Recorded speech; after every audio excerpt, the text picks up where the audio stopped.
కరెక్టే. అదే అంటోంది నేను. ఇంతకుముందు బయట నుంచి వచ్చినటువంటి వాళ్ళు కావడం ఒక సమస్య వాళ్ళకి. అది దాంట్లో సొంతగా ఉన్నటువంటి తక్కువ కదా అక్కడ. అవునవును. అంటే రాష్ట్ర నాయకత్వంలో ఉన్న లోపాలను సరిదిద్దే విషయంలో ఇంకా చర్యలు మొదలు పెట్టలేదు. లోపం అనడానికి ఏం లేదు. ఎందుకంటే పురంధేశ్వరి హయాంలో ఆంధ్రప్రదేశ్ చరిత్రలో ఉమ్మడిగా కూడా సాధ్యంగా విజయం సాధించినట్టు. 80% అసెంబ్లీ విన్ను, 50% పార్లమెంట్ విన్ను. ఇది ఆషామాషి కాదు కదా, ఆవిడ సాధించినట్టే. కాకపోతే తర్వాత నుంచి ఏమైపోయింది ఏంటంటే ఇక ఆవిడ టర్మ్ అయిపోయింది అనేటటువంటిది ఫీలింగ్ వచ్చేసింది. ఎందుకు నడ్డా దిగిపోతాడు, నడ్డాతో పాటు వీళ్ళందరూ వెళ్ళిపోతారు టీము.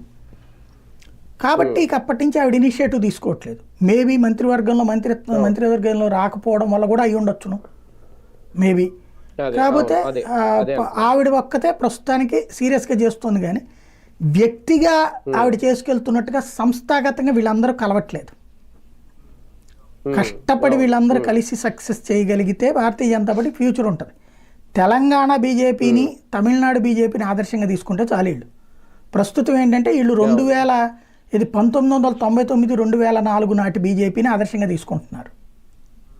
అదే తేడా.